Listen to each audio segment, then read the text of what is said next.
The sun was just starting to come up when Sarah Martinez opened her eyes. She was cold, very cold. The thin blanket she had found in a dumpster 3 weeks ago was not enough to keep her warm. Her body was stiff from sleeping on the hard park bench. She had been living on this bench for 2 months now. Sarah was 19 years old. She had brown hair that she kept in a ponytail, and green eyes that still held hope, even after everything she had been through. She was thin because she did not get to eat every day. Sometimes she went 2 or 3 days without food. Her clothes were old and had holes in them. Her shoes had tape on them to keep them together. Sarah had no family. She had lived in foster home since she was 7 years old. When she turned 18, she had to leave the foster care system. Nobody helped her find a place to live or a job. She tried to stay with friends, but that did not work out. Soon she was living on the streets. The park bench where Sarah slept was hidden behind some big bushes. Most people could not see her. There, the security guards who worked in the park did not check this spot very often. Sarah had learned to be quiet and stay out of sight. She did not want to cause trouble for anyone. Sarah sat up on the bench and rubbed her eyes. Her stomach was making loud noises because she was hungry. She reached into her pocket and counted her money. She had $4.37. That was enough to buy a small coffee and maybe a donut if she was lucky. She had to be very careful with her money because she never knew when she would get more. The park was quiet in the early morning. Sarah liked this time of day because there were no people around to stare at her or tell her to move along. She could pretend that everything was normal for a little while. She could pretend that she was just someone who liked to wake up early and watch the sunrise. Sarah stood up and folded her blanket. She always kept her few things neat and clean, even though she lived on the street. She had a small backpack with another shirt, some socks, a toothbrush, and a bar of soap. These were all the things she owned in the world. She walked toward the lake that was in the middle of the park. The lake was beautiful, especially in the morning when the mist was rising from the water. Sarah liked to wash her face and hands in the lake water. It made her feel a little more human, a little more like the person she used to be. As Sarah walked to the edge of the water, she looked across the lake at the big houses on the other side. These were not just houses, they were mansions. Were huge and beautiful, with big windows and fancy gardens. Sarah often wondered what it would be like to live in one of those houses. She imagined having a warm bed, a hot shower, and a kitchen full of food. The biggest mansion of all sat right at the edge of the lake. It was white with tall columns in the front, like something from a movie. It had a long driveway with fancy cars parked in front. There was a big garden with flowers and trees that someone took care of every day. Sarah had seen gardeners working there, making everything look perfect. Sometimes Sarah would sit by the lake and make up stories about the people who lived in that big white mansion. She imagined that they were kind people who would help someone like her if they knew she needed help. But she also knew that rich people usually did not want to be bothered by homeless people. She had learned to stay away from the fancy parts of town because people would call the police if they saw her there. Sarah knelt down by the edge of the lake and cupped some water in her hands. The water was very cold, but it felt good on her face. She splashed some on her neck and behind her ears. She used her wet hands to smooth down her hair and make herself look as neat as possible. The water in the lake was very clear. Sarah could see small fish swimming near the bottom. She could see rocks and old leaves that had fallen from the trees. The water moved gently in small waves that made quiet sounds as they hit the shore. Sarah had learned to swim when she was younger. One of her foster families had taken her to the community center where they had swimming lessons. She was pretty good at swimming, though she had not been in the water for a long time. Looking at the lake now, she remembered how much she used to enjoy being in the water. It had made her feel free and strong. The sun was getting higher in the sky, and Sarah knew that soon the park would start to fill up with people. Joggers would come running through. Dog walkers would bring their pets. Families would come to feed the ducks. Sarah would have to be more careful then. She would have to make sure nobody complained about her being there. Sarah stood up and was about to walk back to her bench. She heard something that made her heart stop. A voice was calling from somewhere across the lake. At first she thought, maybe it was just someone playing or having fun. But then she heard it again, and this time she could tell that something was very wrong. "Help me," the voice called. "Please, somebody help me." Sarah looked out across the water and saw a man. He was in the lake, and he was in trouble. His arms were moving wildly, and his head kept going under the water. He was far from the shore, too far to swim back easily. Sarah could see that he was struggling to stay above the water. Sarah felt her heart start beating very fast. She looked around to see if there was anyone else who could help, but the park was still empty. It was just her and the man who was drowning in the lake. She had to make a decision, and she had to make it quickly. The man called for help again, and his voice sounded weaker this time. Sarah knew that if she did not do something right away, he might die. Shh. But then she thought about how it felt when people ignored her when she needed help.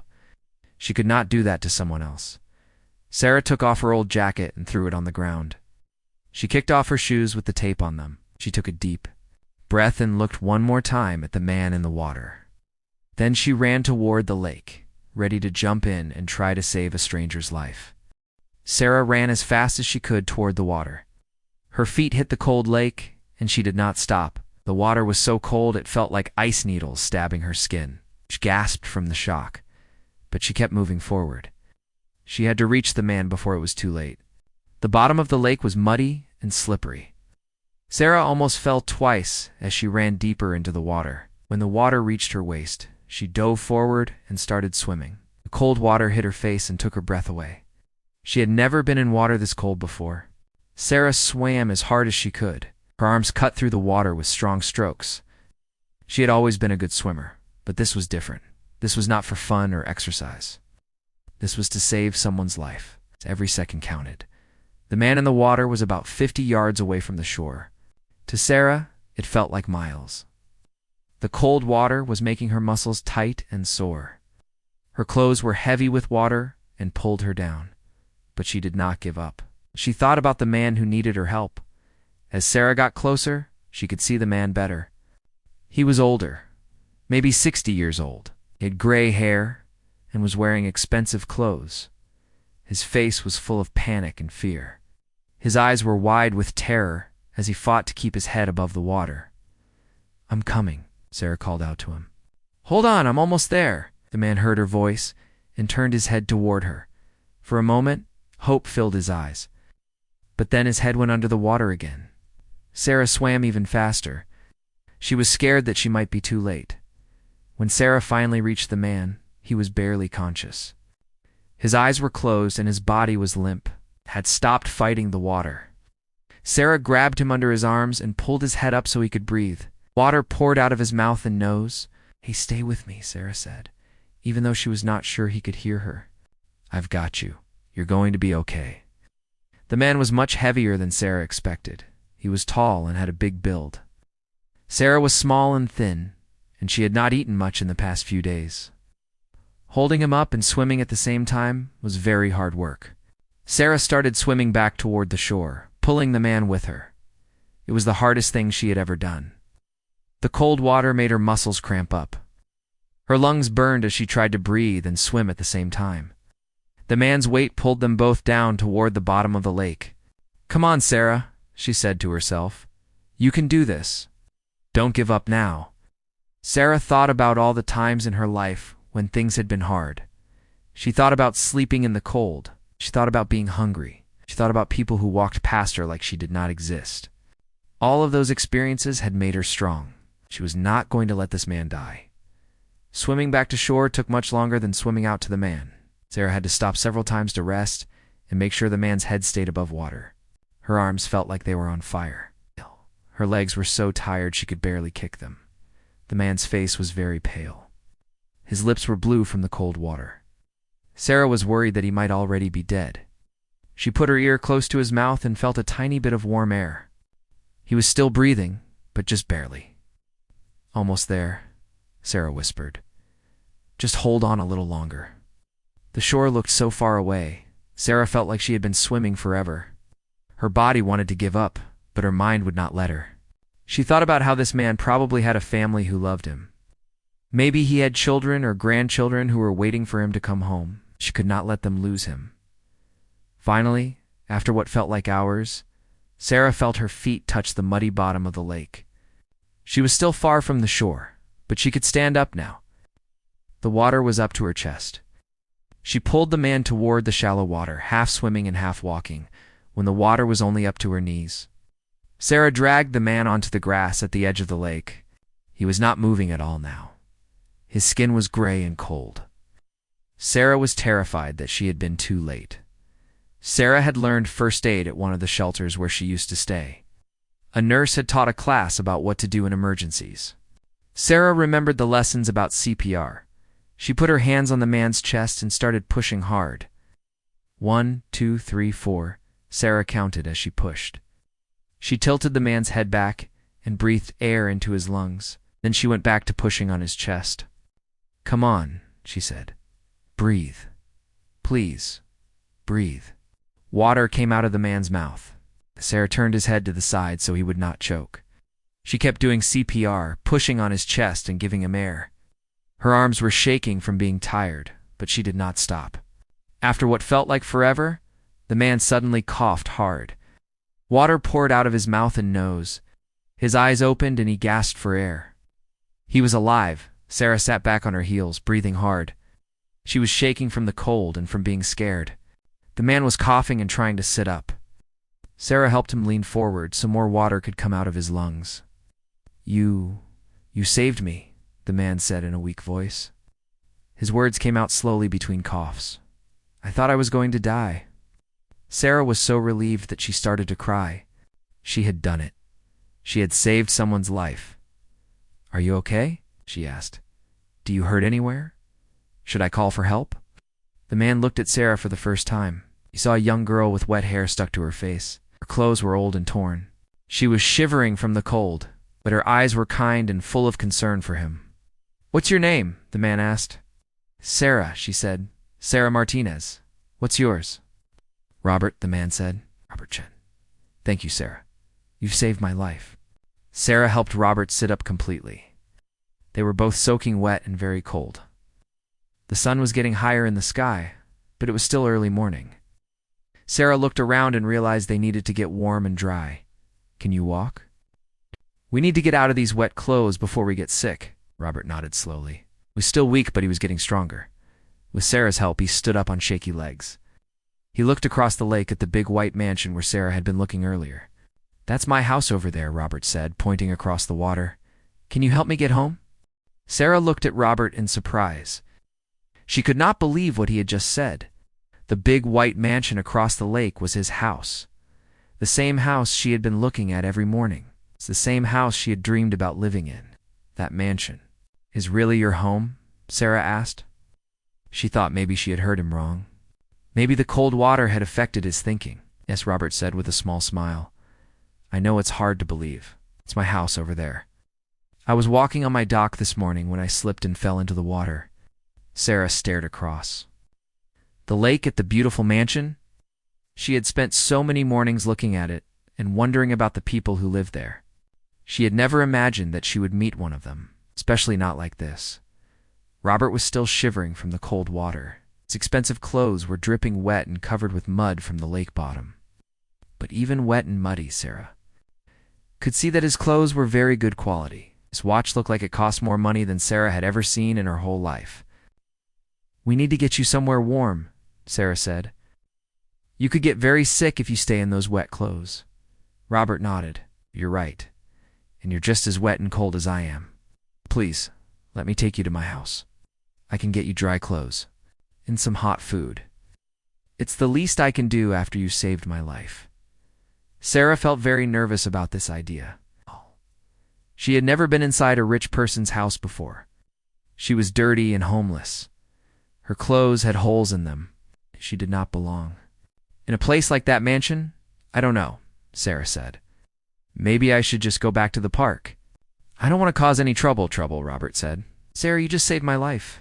You're the bravest person I have ever met. Please, let me help you now. You must be freezing."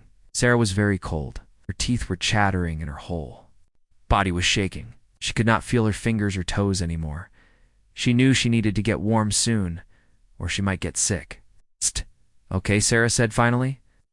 "But just until I warm up and my clothes dry." Robert smiled at her. Thank you. Come on. Let's walk around the lake to my house. They started walking together around the edge of the lake. Sarah had to help Robert walk because he was still weak from almost drowning. His legs were shaky and he moved slowly. Sarah stayed close to him in case he fell down. As they walked, Sarah kept looking at the mansion getting bigger and bigger. It was even more beautiful up close than it had looked from across the water. The gardens were full of colorful flowers and perfect green grass. There were fountains and statues everywhere. It looked like a place from a fairy tale. How long have you lived there? Sarah asked. About 15 years, Robert said. I bought it after my business became successful. It's much too big for just me, but I love the view of the lake. Just you? Sarah asked. You live there all alone? Well, not completely alone, Robert said. I have a housekeeper named Mrs. Kim. She takes care of the house and cooks for me. She's been working for me for 10 years. She's like family to me. Sarah wondered what it would be like to live in such a big house with just one other person. She had always lived in small places with lots of people. Foster homes were usually crowded and noisy. The park bench where she slept now was tiny. She could not imagine having so much space. When they reached the front of the mansion, Sarah stopped, walking. The house was huge. It had tall, white columns and big windows everywhere. The front door was made of dark wood and had beautiful glass in it. There were steps leading up to the door and flowers planted on both sides. This is incredible, Sarah whispered. She felt very small standing in front of such a big house. Robert rang the doorbell. After a few seconds, the door opened. A woman with gray hair and kind eyes looked out. When she saw Robert dripping wet and muddy, her face filled with worry. Mr. Chen, the woman said. What happened to you? Are you hurt? I'm fine now, Mrs. Kim, Robert said. I fell into the lake and almost drowned. Oh, this young lady saved my life. Sarah, this is Mrs. Kim. Mrs. Kim, this is Sarah Martinez. Mrs. Kim looked at Sarah with wide eyes. You saved him? Oh my goodness. Come in, both of you. You're soaking wet. We'll catch your death of cold out there. Mrs. Kim ushered them both inside the mansion. Sarah stepped through the front door and felt like she was entering a different world. The ceiling was very high, and there was a huge light hanging from it. The floor was made of shiny marble that reflected everything. There were paintings on the walls and fancy furniture everywhere. Sarah had never seen anything so beautiful in her entire life. She stood there dripping on the expensive floor and felt very out of place. She was just a homeless girl with nothing. She did not belong in a place like this. Don't worry about the floor, Mrs. Kim said, as if she could read Sarah's thoughts. It's just water. What matters is that you're both safe. Let me get you some towels. Mrs. Kim hurried away and came back with big, fluffy towels. She wrapped one around Robert and gave another one to Sarah. The towel was so soft and warm. Had not felt anything that nice in months. Sarah, you must be frozen, Mrs. Kim said. Let me show you to a guest room where you can change into dry clothes. I'll find something that fits you. I don't have any other clothes, Sarah said quietly. These are the only clothes I have. Mrs. Kim and Robert looked at each other. Sarah could see understanding in their eyes. They realized that she was homeless. Don't worry about that, Mrs. Kim said gently. I have plenty of clothes that will fit you. Come with me. Mrs. Kim led Sarah up a beautiful staircase to the second floor. There were more paintings on the walls and thick carpet on the stairs. Had never walked on carpet so soft. It felt like walking on clouds. The guest room was bigger than any room Sarah had ever slept in. It had a huge bed with lots of pillows and a thick blanket. There were windows that looked out over the lake. There was even a private bathroom with a big bathtub. This room is amazing, Sarah said. It's like a hotel room. It's all yours for as long as you need it, Mrs. Kim said. Now, let me find you some clothes. You're about the same size as my daughter. She left some things here the last time she visited. Mrs. Kim brought Sarah clean, dry clothes. There were soft pants, a warm sweater, and even clean underwear and socks. Everything was much nicer than anything Sarah had ever owned. Thank you. Time getting changed, Mrs. Kim said. When you're ready, come downstairs to the kitchen. I'll make you both some hot soup and tea. After Mrs. Kim left, Sarah sat on the edge of the big bed. She could not believe this was really happening. A few hours ago, she had been sleeping on a park bench. Now she was in the most beautiful house she had ever seen. She looked at herself in the mirror and saw a wet, muddy, homeless girl. Soon she would look completely different. Sarah changed into the clean, dry clothes. It fit her perfectly and felt wonderful against her skin. She looked at herself in the mirror again. She looked like a different person. She looked like someone who belonged in a house like this, but Sarah knew this was just temporary. Soon she would have to go back to her real life. She would have to go back to the park bench and the cold nights and the empty stomach. She would have to go back to being invisible. For now, though, she would enjoy this moment. She would pretend that she belonged here. She would pretend that good things could happen to people like her. Sarah went downstairs to find Robert and Mrs. Kim waiting for her in the kitchen. The kitchen in Robert's mansion was bigger than most apartments Sarah had seen. It had shiny counters, fancy machines, and a big table where 6 people could sit and eat. Mrs. Kim had made hot soup that smelled wonderful. There was also fresh bread, hot tea, and fruit that looked perfect. Sarah sat at the table across from Robert. He had changed into dry clothes, too. He was wearing a soft sweater and clean pants. His gray hair was combed neatly. He looked much better than he had when Sarah pulled him from the lake. "Please, eat as much as you want," Mrs. Kim said as she put bowls of soup in front of them. "You both need to warm up from the inside." Sarah picked up her spoon, but then she stopped. The soup smelled so good, but she felt strange eating in such a fancy place. She was not used to people being kind to her. Most people looked at her like she was garbage when they found out she was homeless. "Go ahead," Robert said gently. "You must be very hungry." Sarah tasted the soup. It was the best food she had eaten in months. It was hot and creamy and full of vegetables. She tried to eat slowly and politely, but she was so hungry that she finished the whole bowl very quickly. Mrs. Kim smiled and filled Sarah's bowl again without saying anything. She could see that the girl needed the food. She had raised children of her own and knew what a hungry child looked like. "Sarah," Robert said as they ate, "can you tell me what happened to me this morning? I remember falling in the water, but everything after that is fuzzy." Sarah told him about hearing his calls for help and swimming out to save him.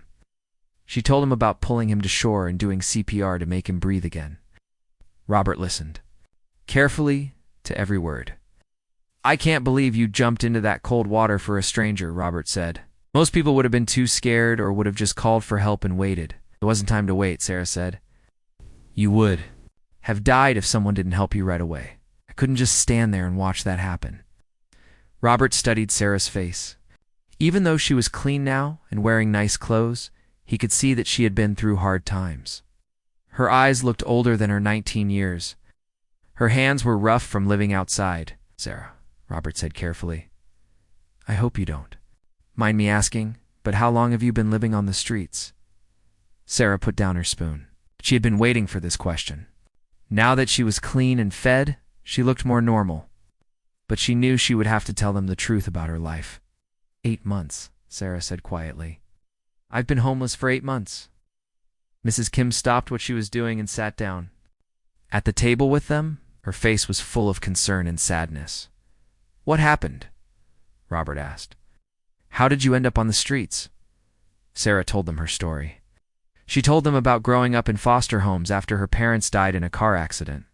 When she was 7, she told them about moving from house to house, never having a real family. She told them about aging out of the foster care system when she turned 18 with nowhere to go. "I tried to get a job," Sarah said, "but it's hard when you don't have an address or nice clothes for interviews. Most places won't hire you if you're homeless. And it's hard to get an apartment when you don't have a job. It's like being stuck in a circle with no way out." Robert and Mrs. Kim listened without interrupting. They had never really thought about what it was like for people who had no family and no money to help them. "Where do you sleep?" Mrs. Kim asked. "On a park bench by the lake," Sarah said. "It's hidden behind some bushes so most people can't see me. I try to stay out of trouble and not bother anyone." "What do you do for food?" Robert asked. "Sometimes I find food that restaurants throw away," Sarah said. "Sometimes people give me money. I try to make a little bit last for several days. I've gotten good at being hungry." Sarah's words made Robert feel sick to his stomach.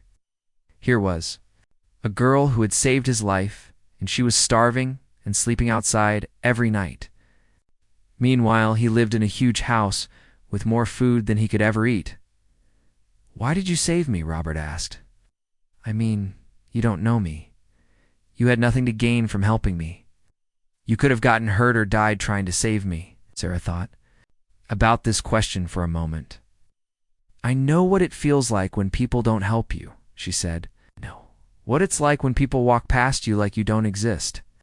When someone needs help, really needs help, you can't just ignore them. Everyone deserves to be saved." Robert felt tears in his eyes. He'd built a successful business and made lots of money, but he had never done anything as brave or as good as what this homeless girl had done for him. "Tell me about your business," Sarah said, wanting to change the subject. "Mrs. Kim said you were successful." Robert smiled. "I started a computer company 25 years ago. We make software that helps other businesses keep track of their money and employees. It started small, but it grew bigger and bigger. Now we have offices in 10 different cities." "That sounds very smart," Sarah said. "You must have worked very hard." "I did work hard," Robert said, "but I also had help. I had a good education. I had family who supported me when I was starting out, had advantages that many people don't have." Robert looked around his big kitchen and thought about his huge house. He thought about his expensive cars and his full bank account. Looked at Sarah, who had nothing but still risked her life to save a stranger. "Sarah," Robert said, "I want to help you. You saved my life today. The least I can do is help you get back on your feet." Sarah shook her head. "You don't owe me anything. I didn't save you because I wanted something in return." "I know that," Robert said. "That's exactly why I want to help you. You have a good heart and you're brave and smart. You deserve better than sleeping on park benches and going hungry." Mrs. Kim nodded in agreement. "Mr. Chen is right, dear. You're a special young lady. Should have a chance to build a good life." "But what could I do?" Sarah asked. "I don't have any skills. I didn't finish high school. I don't know anything about business or computers." "You saved a drowning man," Robert said. "You stayed calm in an emergency. You knew how to do CPR. You're braver than most people I know in business. Those are important skills."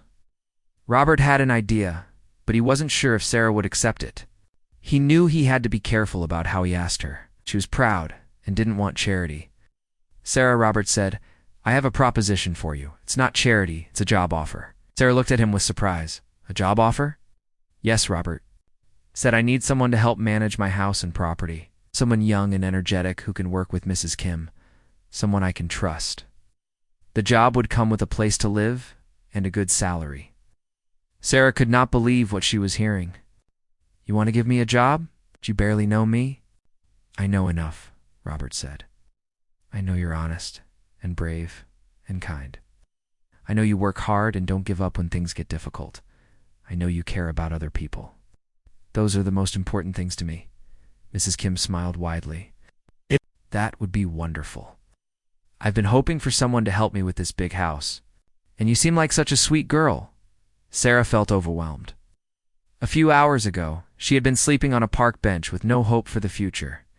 Now someone was offering her a job and a place to live. It seemed too good to be true. "I don't know what to say," Sarah said. "Are you sure about this? What if I'm not good at it? What if I let you down?" "You won't let me down," Robert said. "You already proved what kind of person you are when you jumped into that lake to save me. I would be honored to have you work for me." Sarah looked at Robert and Mrs. Kim. They both seemed genuine and kind. She could see in their eyes that they really wanted to help her. "Can I think about it?" Sarah asked. "Of course," Robert said. "Take all the time you need. But I hope you'll say yes. I think this could be good for both of us." Sarah finished her second bowl of soup and thought about the offer. It was more than she had ever dreamed possible. She was scared too. What if she failed? What if she didn't belong in this world? Then she remembered how it felt to save Robert's life. She remembered how good it felt to help someone who really needed her. Maybe this was her chance to build a new life. Maybe this was her chance to become the person she was meant to be. Sarah spent the rest of that day thinking about Robert's offer. She walked through the beautiful gardens around his mansion. She sat by the lake where she had saved his life just hours before. Everything felt like a dream that she might wake up from at any moment. Mrs. Kim showed Sarah around the big house. There were 12 rooms, 4 bathrooms, a library full of books, and even a room just for watching movies. Behind the house was a small apartment above the garage where the previous groundskeeper used to live. "This would be your place if you take the job," Mrs. Kim said as she opened the door to the apartment. "It has everything you need: a bedroom, a kitchen, a living room, and your own bathroom." Then Sarah walked into the apartment and could not believe her eyes. It was small compared to the main house, but to her, it looked perfect. The windows looked out over the lake. There was a real bed with clean sheets and soft pillows. The kitchen had a refrigerator, a stove, and cabinets full of dishes. "This is bigger than anywhere I've ever lived," Sarah said quietly. "And it would be all yours," Mrs. Kim said with a smile. "Mr. Chen owns several properties, and he needs someone trustworthy to help take care of everything.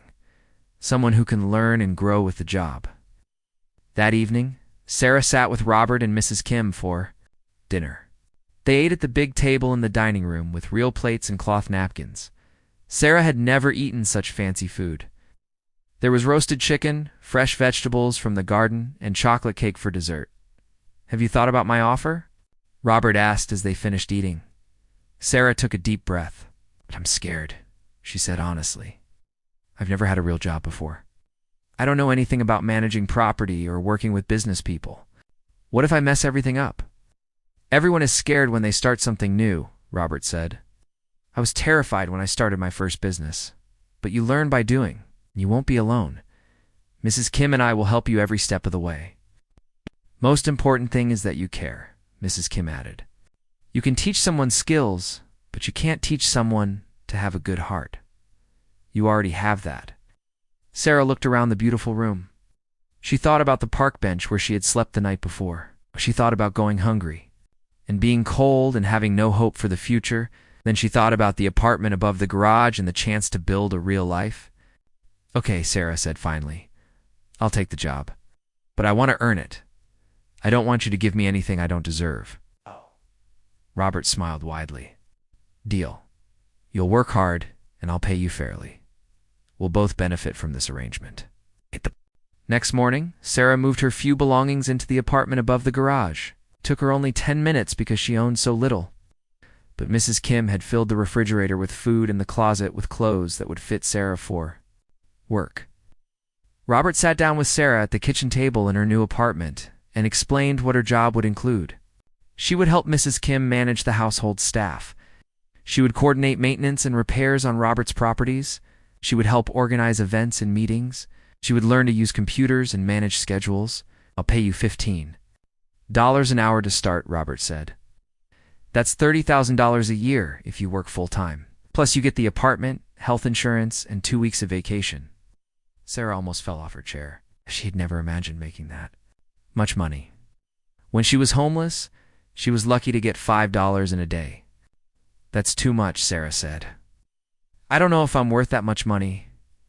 "You saved my life," Robert said firmly. "You're worth much more than that to me. Besides, you'll earn every penny."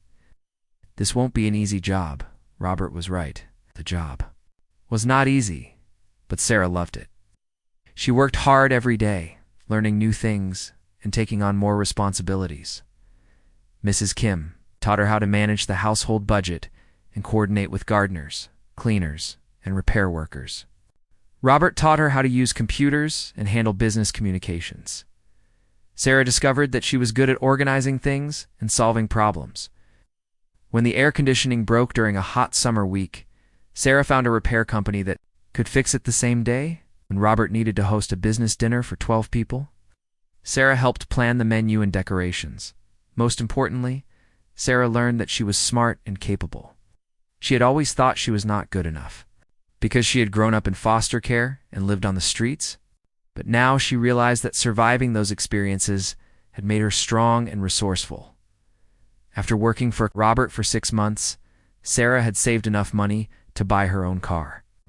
It was not a fancy car, but it was hers. She could drive wherever. She wanted to go. She no longer had to walk everywhere or depend on other people for rides. Sarah also enrolled in online classes to finish her high school diploma. She studied at night after work, sitting at the desk in her apartment and looking out at the lake where she had saved Robert's life. Robert paid for her classes and bought her a laptop computer to use for schoolwork. Education is the best investment you can make, Robert told her. Once you have knowledge, no one can ever take it away from you.